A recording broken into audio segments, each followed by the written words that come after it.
Hello everyone, welcome to Prakriti classes. I hope you all are doing well. तो friends, आज की इस video में हम फिर से सीटीपी के 30 क्वेश्चन सॉल्व करेंगे जो कि आपके प्रीवियस ईयर एग्ज़ाम में पूछे गए क्वेश्चंस हैं। तो ये क्वेश्चंस आपके एग्ज़ाम के पॉइंट ऑफ व्यू से बहुत ही इंपॉर्टेंट है, तो वीडियो को लास्ट तक ज़रूर देखिए और जो भी नए हों वो हमारे चैनल को सब्सक्राइब कर लीजिए, क्योंकि यहाँ आपको फ्री क्लासेस के माध्यम से बिल्कुल फ्री कंटेंट प्रोवाइड की जा रही है। तो वीडियो को लाइक एंड शेयर कीजिए और लास्ट तक ज़रूर बने रहिए, बिना स्किप के वीडियो को लास्ट तक ज़रूर देखिए। तो चलिए आज की क्लास हम स्टार्ट करते हैं। तो इसमें से सबसे पहला क्वेश्चन दिया गया है कि एक सामाजिक रचनावादी परिप्रेक्ष्य में अधिगम व ज्ञान में क्या होता है। तो इसमें ऑप्शंस दिए गए हैं। शिक्षिका द्वारा विद्यार्थियों को प्रसारित किया जाता है, विद्यार्थियों द्वारा स्वतंत्र रूप से खोजा जाता है, शिक्षिका की मदद से विद्यार्थियों द्वारा सह संरचित होता है, और लास्ट ऑप्शन दिया गया है केवल पाठ्य पुस्तकों द्वारा निर्देशित व निर्धारित होता है। देखिए, जहाँ पर भी केवल शब्द देखने को आपको मिले तो वो ऑप्शन हमेशा गलत होता है, इसीलिए चौथा ऑप्शन तो इसका आंसर नहीं हो सकता। और विद्यार्थियों द्वारा स्वतंत्र रूप से खोजा जाता है, ये भी ऑप्शन नहीं होता। और शिक्षिका द्वारा विद्यार्थियों को प्रसारित किया जाता है, ये भी आंसर उतना अप्रोप्रिएट नहीं है, इसीलिए इसमें सबसे सही इसका आंसर हो जाएगा ऑप्शन नंबर 3। शिक्षिका की मदद से विद्यार्थियों द्वारा सह संरचित होता है। जहाँ पर भी सह संरचित इस तरह का वर्ड आपको देखने को मिले तो वही ऑप्शन राइट हो जाएगा, इसीलिए क्वेश्चन 1 का आंसर हो जाएगा ऑप्शन नंबर 3। फिर इसमें नेक्स्ट क्वेश्चन लिया गया है, सुनीता एक ही गति कार्य को कई बार दोहराती है तथा उसे दोस्त बनाने में बेहद कठिनाई होती है। जो भी वो कार्य कर रही है उसे वो बार बार दोहराती है, इसीलिए उसे दोस्त बनाने में कठिनाई होती है, जबकि वह चीज़ों को बहुत बारीकी से परखने की समझ रखती है। ये किसके विशिष्ट अभिलक्षण हैं।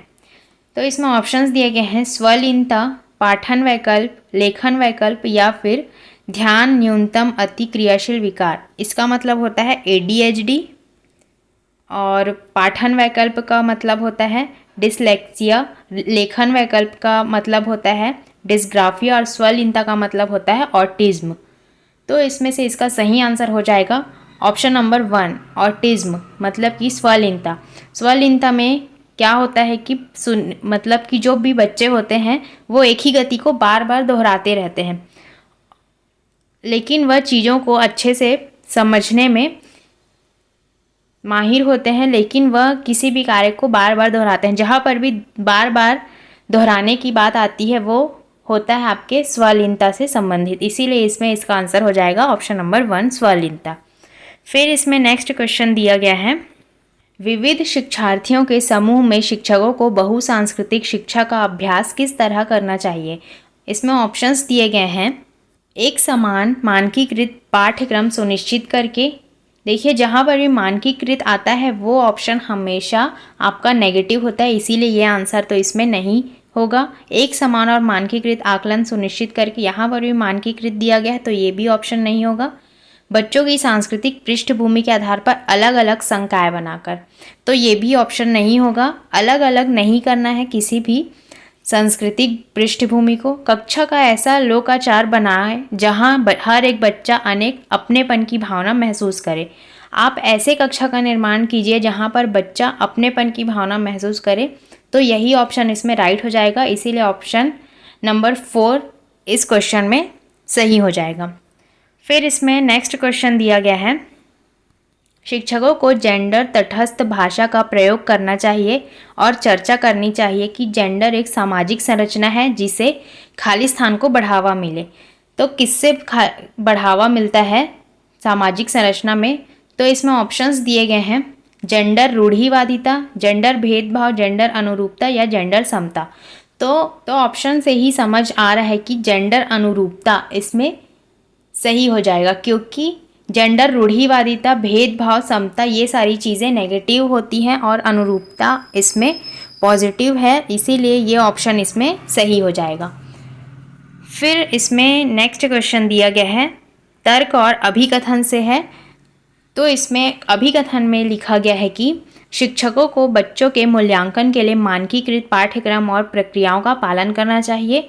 तर्क में लिखा गया है कि समावेशी शिक्षा का उद्देश्य मतभेदों को खारिज कर सभी को समान बनाने की दिशा में काम करना है। तो इसमें ऑप्शंस दिए गए हैं कि ए और आर दोनों सही हैं और ए की आर सही व्याख्या करता है। ए और आर दोनों सही हैं लेकिन ए की आर सही व्याख्या नहीं करता। ए सही है लेकिन आर गलत है और ए और आर दोनों गलत है। तो आप देखेंगे कि क्वेश्चन में ये पूछा गया है कि अभिकथन में लिखा गया है शिक्षकों को बच्चों के मूल्यांकन के लिए मानकीकृत पाठ्यक्रम और प्रक्रियाओं का पालन करना चाहिए। मैंने बताया कि मानकीकृत जहाँ पर भी दिखता है वो ऑप्शन हमेशा गलत होता है, तो ए तो गलत होगा। फिर तर्क में दिया गया है कि समावेशी शिक्षा का उद्देश्य मतभेदों को खारिज कर सभी को सम्मान बनाने की दिशा में काम करना है, तो ये भी ऑप्शन इसमें गलत हो जाएगा। इसीलिए ऑप्शन नंबर 4 इसमें सही हो जाए, क्योंकि ए और आर दोनों गलत हैं, इसीलिए ऑप्शन नंबर 4 इसमें सही हो जाएगा। फिर इसमें नेक्स्ट क्वेश्चन दिया गया है कि निम्न में से कौन सा प्रश्न बच्चों के विवेचनात्मक चिंतन को बढ़ावा देगा, मतलब कि क्रिटिकल थिंकिंग को कौन सा प्रश्न बढ़ावा देगा। तो इसमें से आप देखेंगे कि 4984 और 4694 का जोड़ क्या है, तो इसे तो बच्चे आसानी से बता देंगे। फिर इसमें नेक्स्ट ऑप्शन दिया गया है कि दूसरा विश्व युद्ध कब हुआ था, इसमें भी कोई डेट है तो इसे भी बच्चे आसानी से बता देंगे। फिर नेक्स्ट ऑप्शन दिया गया है कि महात्मा गांधी का जन्म किस वर्ष में हुआ था, तो इसे भी बच्चे आसानी से बता सकते हैं। फिर लास्ट ऑप्शन दिया गया कि हम पूर्वाग्रह पर रूढ़िवादी सोच को कैसे चुनौती दे सकते हैं, तो इसमें बच्चों के थोड़े से क्रिटिकल थिंकिंग पर ज़्यादा प्रभाव पड़ेगा, बच्चे ज़्यादा सोच कर इस क्वेश्चन का जवाब देंगे, इसीलिए ऑप्शन नंबर 4 ही इसमें सही हो जाएगा। तो इस प्रकार से इस क्वेश्चन का आंसर ऑप्शन नंबर 4 है, यही सही हो जाएगा। फिर इसमें नेक्स्ट क्वेश्चन की तरफ आगे बढ़ते हैं। नेक्स्ट क्वेश्चन दिया गया है हावर्ड गार्डनर बुद्धिमत्ता के स्थिर लक्षण होने की पारंपरिक सोच की आलोचना करते हैं। निम्न में से कौन सी बुद्धि को उन्होंने 8 प्रकार की बुद्धिमत्ता में शामिल नहीं किया।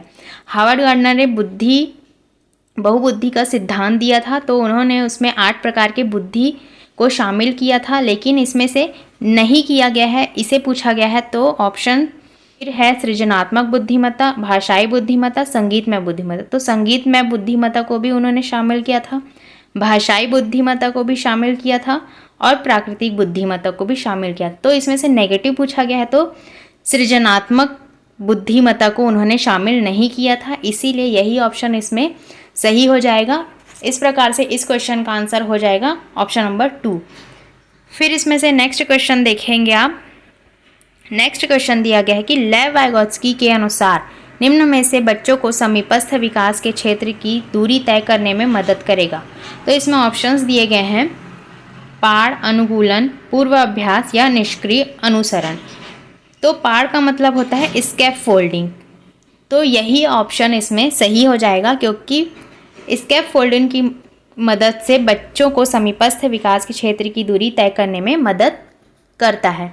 फिर इसमें नेक्स्ट क्वेश्चन दिया गया है बच्चों में नैतिक विकास का सिद्धांत किसने प्रतिपादित किया था। B.F. स्किनर, लॉरेंस कोलबर्ग, लेव वाइगोत्स्की या एल्बर्ट बेंडूरा। तो इसमें से इसका आंसर हो जाएगा लॉरेंस कोलबर्ग। लॉरेंस कोलबर्ग ने नैतिक विकास का सिद्धांत प्रतिपादित किया था। फिर इसमें नेक्स्ट क्वेश्चन दिया गया है निम्न में से कौन लेव वाइगोत्स्की के सिद्धांत से उत्पन्न होने वाला एक कक्षा निहितार्थ है। ऑप्शंस दिए गए हैं शिक्षकों को चाहिए कि वे बच्चों के समर्थन के लिए दिए जाने वाली मदद की स्तर और मात्रा में बदलाव करें, शिक्षकों को उद्दीपन और प्रतिक्रिया के अनुकूल को सक्षम करना चाहिए, शिक्षकों को सकारात्मक और नकारात्मक दोनों तरह के सुदृढ़ीकरण को बढ़ावा देना चाहिए। फिर लास्ट ऑप्शन दिया गया है शिक्षकों को स्मृति रणनीतियों को बढ़ाने के तरीके तैयार करने चाहिए। तो इस क्वेश्चन का आंसर ऑप्शन नंबर 1 हो जाएगा, क्योंकि शिक्षकों को चाहिए कि वे बच्चों के समर्थन के लिए दिए जाने वाली मदद की स्तर और मात्रा में बदलाव करें। फिर नेक्स्ट क्वेश्चन दिया गया है किस चरण में बच्चों की तर्कशीलता समस्या को एक ही पहलू से प्रत्यक्ष दिखाई देने वाली अनुभूति पर सीमित रहती है। तो इसमें ऑप्शंस दिए गए हैं औपचारिक, पारंपरिक, पूर्व संक्रियात्मक, मूर्त संक्रियात्मक या अमूर्त संक्रियात्मक। ये ऑप्शन तो इसमें नहीं आएगा, क्योंकि जीन पियाजे ने 4 स्टेजेस के बारे में बताया था, तो इसमें से पूर्व संक्रियात्मक, मूर्त संक्रियात्मक और अमूर्त संक्रियात्मक। और पहला होता है सेंसरी मोटर।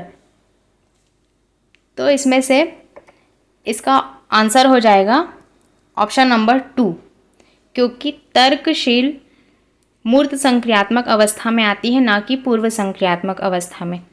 इसीलिए यहाँ पर ये अवस्था सीमित होती है,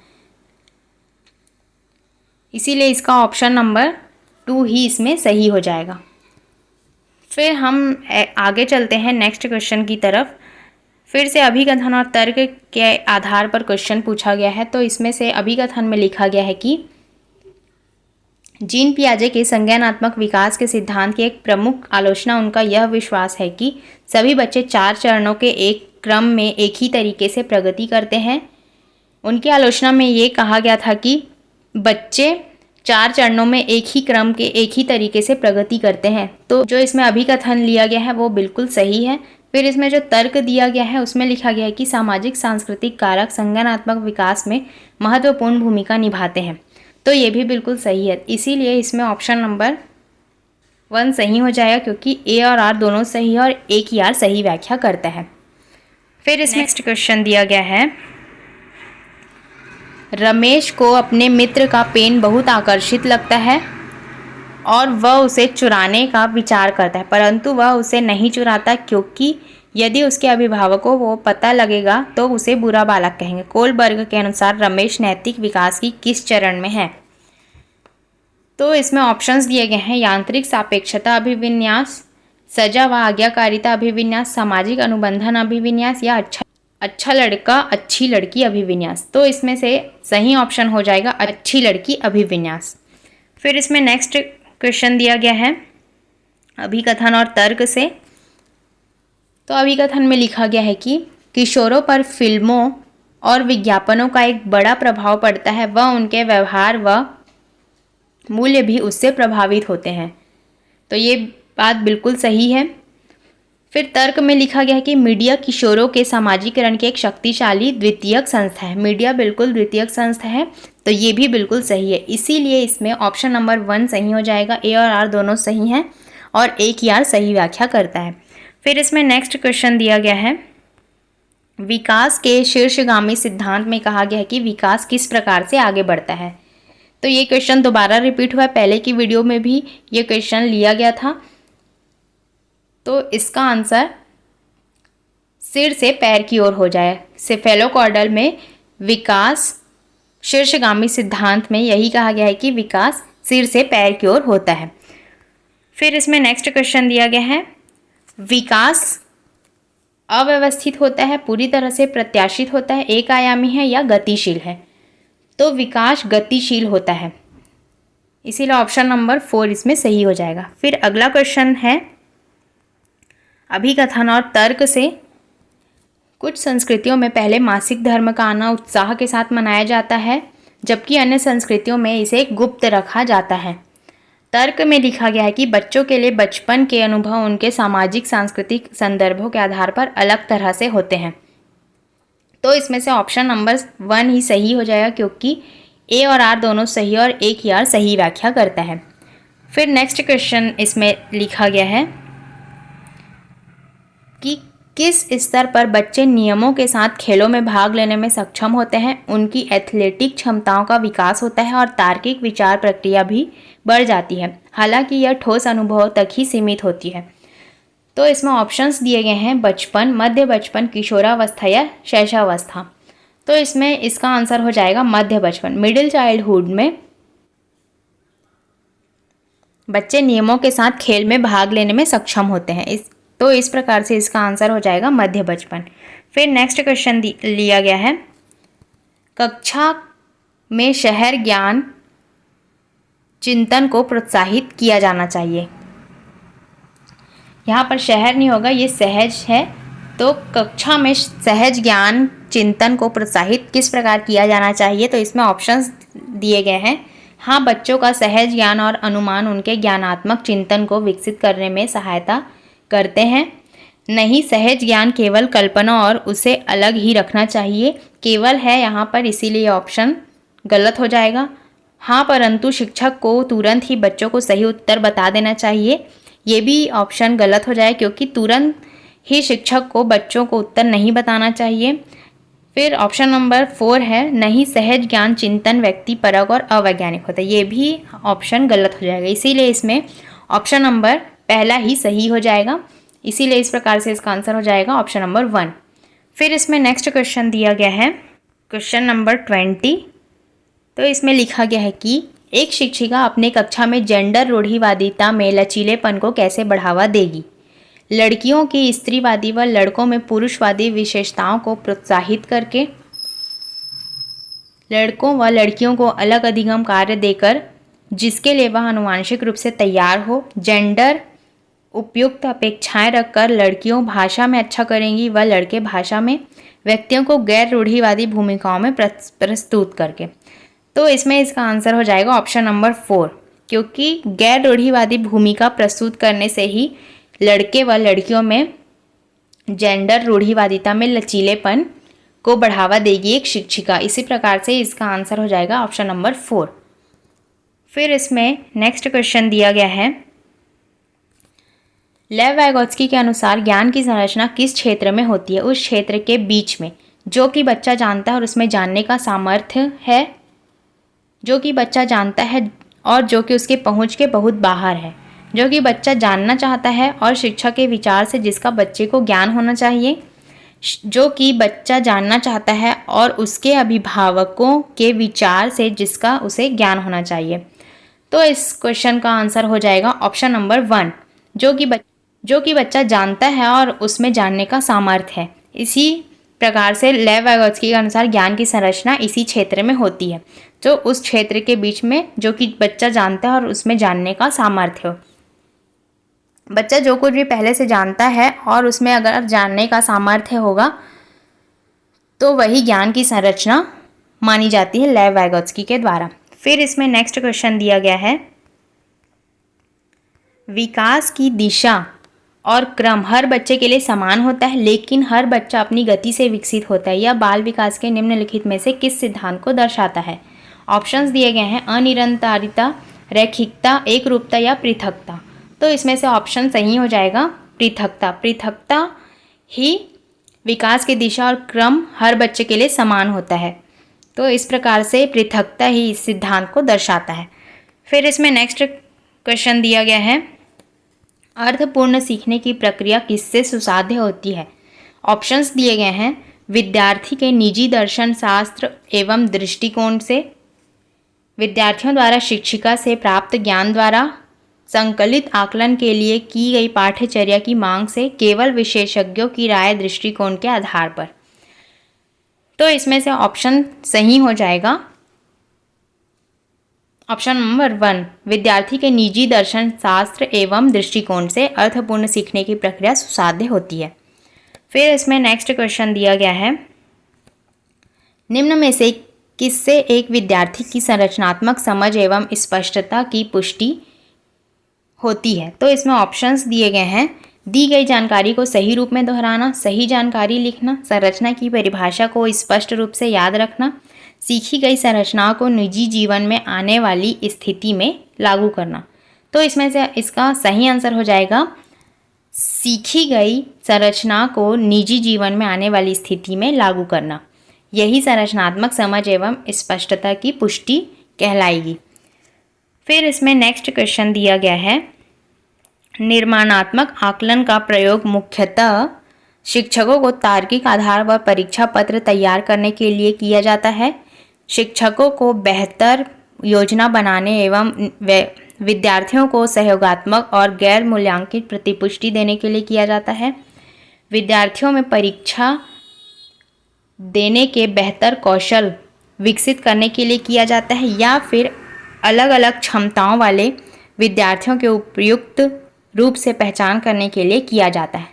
तो इस क्वेश्चन का आंसर हो जाएगा, शिक्षकों को बेहतर योजना बनाने के लिए विद्यार्थियों को सहयोगात्मक और गैर मूल्यांकित प्रतिपुष्टि देने के लिए किया जाता है। जहाँ पर भी सहयोगात्मक जैसा शब्द आपको देखने को मिले तो वही क्वेश्चन सही हो जाता है, क्योंकि आकलन के 2 प्रकार हैं, निर्माणात्मक और योगात्मक। तो निर्माणात्मक में ये ऑप्शन बिल्कुल सही हो जाएगा। फिर इसमें नेक्स्ट क्वेश्चन दिया गया है, एकेडमिक निम्न में से कौन सा कारक विफलता के लिए जिम्मेदार है? सहयोगात्मक शिक्षा, समावेशी कक्षाएं, गैर प्रासंगिक पाठ्यक्रम या सार्थक पाठ्यक्रम। तो इस क्वेश्चन का आंसर हो जाएगा गैर प्रासंगिक पाठ्यक्रम, क्योंकि विफलता के लिए यही जिम्मेदार होता है। अगला क्वेश्चन दिया गया है, शिक्षा को चाहिए कि वह बच्चों की योग्यता को खालिस्तान और असफलता को खालिस्तान रूप में सोचने के लिए प्रोत्साहित करें। तो ऑप्शंस दिए गए हैं, स्थायी शर्मनाक और अपमानजनक, वृद्धिशील सुधार के अवसर के, स्थायी सुधार के अवसर के, या वृद्धिशील शर्मनाक और अपमानजनक। तो इसमें से इसका सही आंसर हो जाएगा ऑप्शन नंबर 2, वृद्धिशील सुधार के अवसर के। शिक्षा को चाहिए कि वह बच्चों की योग्यता को वृद्धिशील और असफलता को सुधार के अवसर के रूप में सोचने के लिए प्रोत्साहित करें। यही ऑप्शन इसमें सही हो जाएगा। फिर इसमें नेक्स्ट क्वेश्चन दिया गया है, मध्य विद्यालय के छात्र किन प्रक्रियाओं के द्वारा ज्ञान का निर्माण करते हैं और अर्थ निकालते हैं?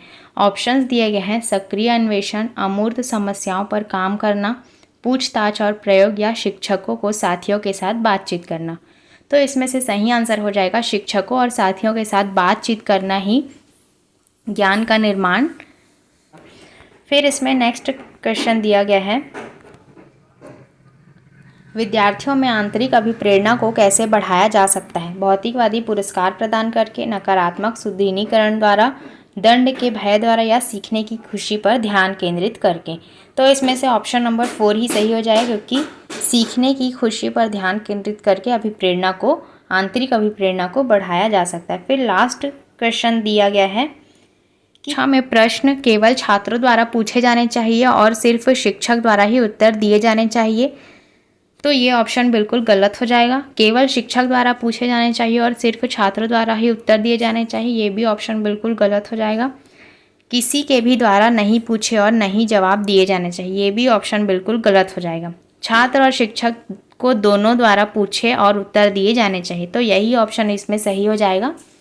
तो इस प्रकार से लास्ट क्वेश्चन का आंसर हो जाएगा ऑप्शन नंबर 4, छात्र और शिक्षक दोनों द्वारा पूछे और उत्तर दिए जाने चाहिए, तभी कक्षा में सही माहौल बनता है।